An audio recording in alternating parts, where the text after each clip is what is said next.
bienvenue dans une vidéo du Mag de Mag. Alors, aujourd'hui je vais vous présenter 4 livres. Nous allons commencer par Shadow House, tome 5. C'est un shonen fantastique de Somato. Alors là, on remarque un produit qui provoque une altération sur le comportement des poupées vivantes et nous allons découvrir d'où proviennent les visages qui ils sont. La révélation dans ce tome est très bien, il me tarde d'en apprendre plus sur certaines révélations, mais là je trouve que c'est top. Franchement, où les visages sont découverts, ça m'intéresse beaucoup dans Shadow House. J'ai lu un thriller jeunesse, ça s'appelle L'échange de Hervé Commère, publié en 2004.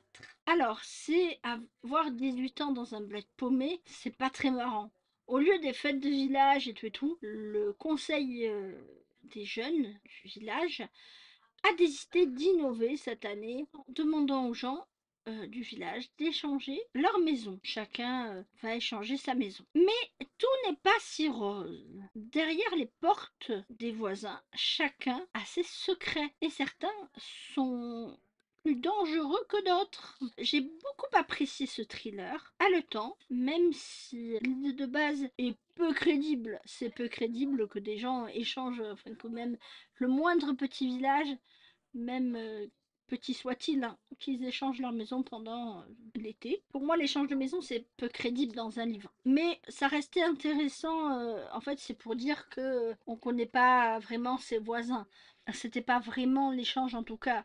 Il me tardait d'avoir certaines révélations de pourquoi, du comment, de la manière dont ça s'est passé. Les révélations sont cohérentes quand même, et c'est quand même une belle leçon de vie. J'aime bien quand il y a une morale comme ça, à la fin des histoires. Ça me plaît, ça me convient. Il y a une fin, c'est fini, on peut passer à autre chose en fait. Et j'aime bien ça. On va pas se mentir, c'était une très bonne lecture. Ensuite, j'ai lu Carnet de l'apothicaire. Alors c'est un shonen de Natsu Uyuga Itsuki Nano et Keiko Uraj. Et ça a été publié en 2023. Alors Mao Mao va trouver la solution à propos d'un bâtiment qui permet de régner. Elle va trouver des passages secrets et lesquels il faut emprunter le chemin pour montrer que tu es bien le roi. Et il y a un complot entre les servantes aussi. Alors, j'aime toujours suivre les petites enquêtes de Mao Mao. Les résolutions de cette histoire aussi. Il y a des révélations sur les personnages que l'on apprécie au fil de l'histoire et ça, j'aime beaucoup. Mais les carnets de l'apothicaire, franchement, allez-y, foncez.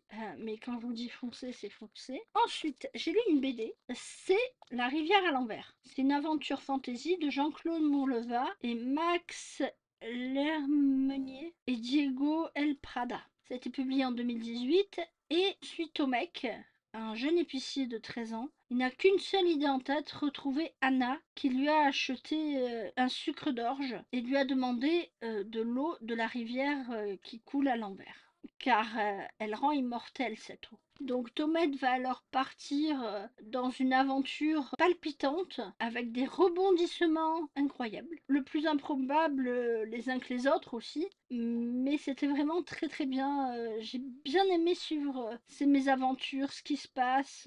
La question subsidiaire c'est va-t-il retrouver Anna? Alors ça je vous le dirai pas, je vous laisse le découvrir vu qu'il y a un tome 2.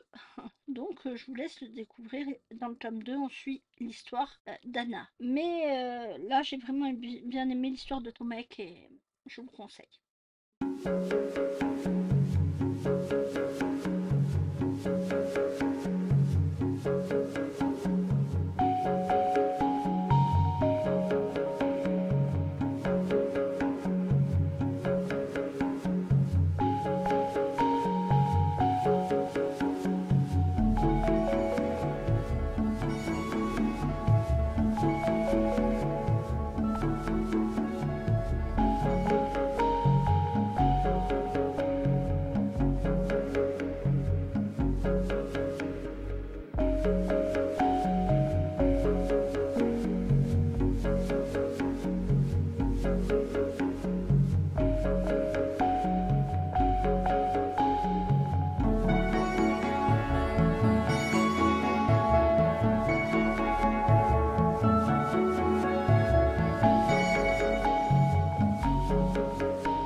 d'avoir regardé cette vidéo. Un pouce bleu, un abonnement si c'est pas déjà fait. Je vous dis à plus dans le bus, à bientôt pour une prochaine vidéo et ciao!